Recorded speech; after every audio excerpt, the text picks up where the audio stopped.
Julie, where are you? Huh? Oh, hey, sweetie. I'm just at the shops getting some food for dinner. There were a few things that I was missing, and I wanted to make your favorite meal tonight. I have quite a big announcement, and I thought it would be nice to have dinner together first. Uh-huh, fine. But how many times have I told you to make sure that the house is spotless before I come back home from work? Huh? What do you mean? I think the house is pretty clean already. What on earth gave you that impression? The fact that I've cleaned it today? Well, you've done a pretty poor job. I'm sick and tired of telling you time and time again to clean the house. As my wife, you should do as I tell you. Not to mention that it's pretty much the only job you have all day. You don't even work, unlike me. Every day I have to go to work and spend hours at a job that I hate just so that I can earn the money to keep the both of us in a house. All I want is a clean place to come back to at the end of the day so that I don't have to do more work at home. Not to mention, why'd you leave so late to go and get whatever groceries you needed? It's already past 5. My dinner should be ready and waiting and hot on the table for me the moment I step through the front door. Just how useless can you be? I don't even know what you're so upset about. What isn't tidy?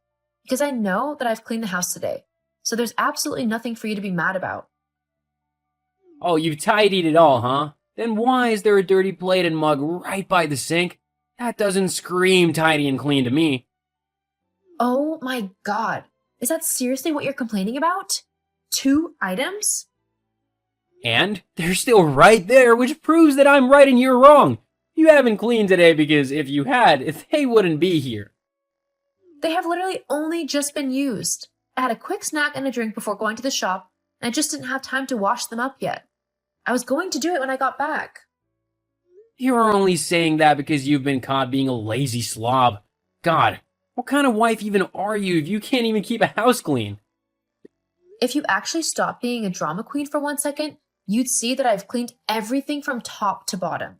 I've also done all of the laundry, changed the sheets on our bed, and even managed to get those boxes of clothes to the charity so they could be sold there and stop cluttering up our house.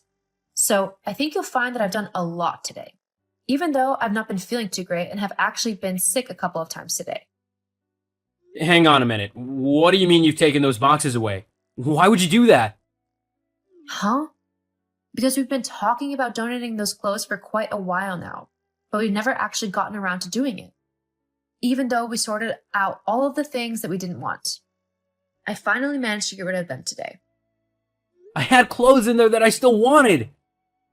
What? But you said that everything in those boxes was useless to you and that you didn't want them cluttering up your side of the wardrobe anymore. Yes, well, I changed my mind. There were some things that I wasn't sure about getting rid of. Well, I'm sorry, but the boxes are gone now. There's nothing I can do about it. Maybe we can just go and buy the things that you wanted to keep? Or you could go and get all the boxes back from the charity so that I can sort through them all. What? That's not really possible.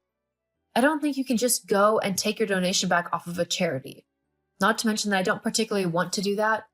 It would be super awkward, and I don't want to look like a mean person who can't even donate a few boxes of old clothes. I don't care what you want. I want my clothes back ASAP. So you better go and get them, okay? As my wife, you have to do as I tell you. If you're so bothered about your clothes, why don't you go and get them? No, I've been working hard all day long, earning the money to keep us both alive with a roof over our head. I shouldn't have to go out and sort out your messes. You need to set things straight with the charity and get my things back. That's the least you can do. But I don't want any of your excuses. Just give me my things back. that's not fair.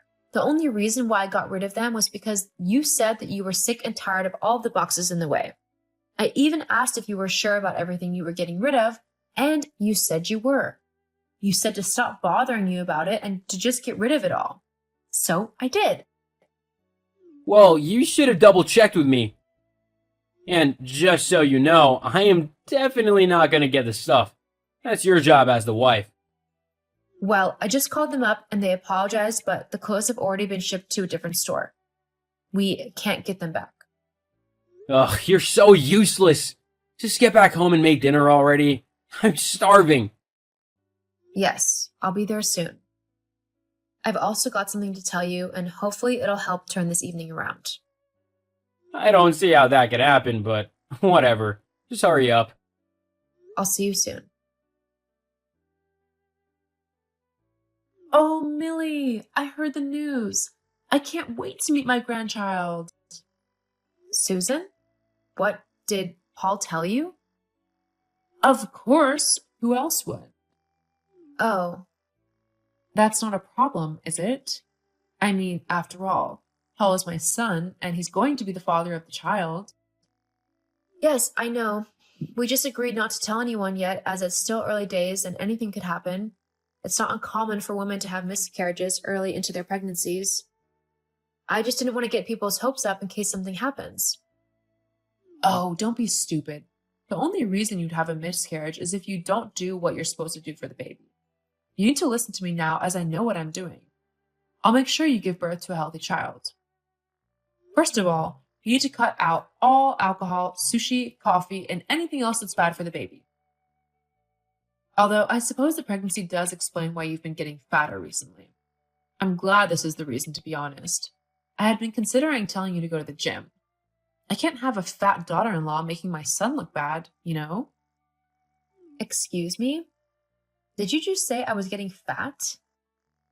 Well, yes, but it's only the truth. You're going to get much fatter now that you're pregnant. You just got to make sure you lose it all once you actually give birth. That is so rude. Even if I wasn't pregnant, whether or not I gain weight isn't any of your business. If Paul had a problem with it, he would talk to me about it, but at the end of the day, my figure and physique is up to me. Oh, don't be so dramatic. Besides, you're not even getting fat. It's just the baby. That still doesn't excuse your behavior. Yes, whatever. Look, I've got to go, but I'll be around later and I'll give you some books and other things to help you out. It's fine, Susan. I've got plenty of books on the way that I've ordered. Those are all nonsense. My books are the real deal that will teach you how to raise a big and strong child. Not one of those namby-pamby kids who cry over nothing nowadays. Susan, that's just wrong in so many ways. Look, I've really got to go. We'll talk more later. Paul? What on earth was that last night? I can't actually believe you behaved like that. Millie? Jeez, what are you moaning about now? I mean, don't you ever do anything but complain? Paul, I really think you need to stop acting like such a spoiled man-child right now. What? You can't speak to me like that. Oh, I can't? Then how come you got to speak to me like I was nothing but a piece of dirt last night? I mean, what even was that? Calling me too fat to eat with you? Even the waiter was appalled at what you said and that you ordered me a salad instead of what I wanted. You do realize that I'm 6 months pregnant, don't you? My stomach is going to be getting bigger than it is right now, and I'm definitely not going to stop eating just because you're too stupid to understand the process of pregnancy. Being pregnant means you put on a little bit of weight. I know that, but you don't need to blow up as big as you have. You could definitely do with losing a few pounds. You look completely unattractive. I can hardly stand being seen in public with you because of how fat you are. If you want to continue being with me, then you're gonna have to lose some weight. That's all I can say. Is that truly how you feel? You're actually giving me that ultimatum? Yup. I see. Very well then. You just made my decision a whole lot easier. Huh? Decision? Yes. I've been thinking of it for a while now because your behavior is simply horrible. When we first got together, you were so sweet and kind and caring, but ever since we got married, you've turned into a vile, disrespectful, and vindictive man, and you're simply just not someone that I want to be with. And telling me that I'm getting too fat to be with you, simply because I'm pregnant, is honestly the last straw. If you're this kind of husband to me, I'd hate to see what kind of father you'd be like to my baby. So I'm leaving you. What? What are you saying? I'm saying that I want a divorce. What? No way, you can't do that. You're pregnant with my child, you can't leave. I won't let you. Well, considering I've already contacted some lawyers who have agreed to take on the divorce on my behalf, and I've already moved most of my stuff back home to my parents' house, There's nothing you can really do. You've what? Wait, Millie, we can sort this out. You don't need to be so dramatic. I'm sure we can come to a compromise. No, thank you. I've given you plenty of chances to talk to me, and all you've ever done is be rude and demeaning to me. I've had enough, and I'm definitely not going to let you do the same to my child. The papers will be in the mail for you. Hang on, please, Millie. If you do this, then there's no chance that we'll ever get back together. Just know that I won't take you back, no matter how much you beg me to. I promise that I won't. You'll have to suffer being a single mother. I don't mind that. Anything is better than being with you. Please, Millie. And just so you know, I'm going to go and treat myself to a great big delicious cookie and a glass of chocolate milk. And I'm not going to care about how I look because I'm happy with the fact that I'm carrying a wonderful child inside of me, and I want them to be happy and healthy. Goodbye, Paul. I did get my divorce from Paul, though it did have to be taken to court as he refused to sign the papers. Luckily, the judge ruled in my favor as he, too, thought that the way Paul treated me had been horrible. Paul was also ordered to pay me child support, which has helped me get everything ready for the arrival of my little boy, Sammy. I'm currently living with my parents, but they both love me greatly and are actually excited to become grandparents. I've also managed to get a stay-at-home job, so I'm saving up for my own apartment. Things might be a bit scary at the minute, as I'm having to do a lot of this by myself, but I'm excited to start this next chapter of my life and look after my baby boy. The last I heard, Paul had to move back in with his mother, as the landlord kicked him out of the house for negligence as he hadn't bothered to clean anything after I left. He's currently staying at his mom's house, but things aren't great as both of them are too stubborn and lazy to actually do any housework. I just know that he has a long way to go before I let him try to be a father to my child.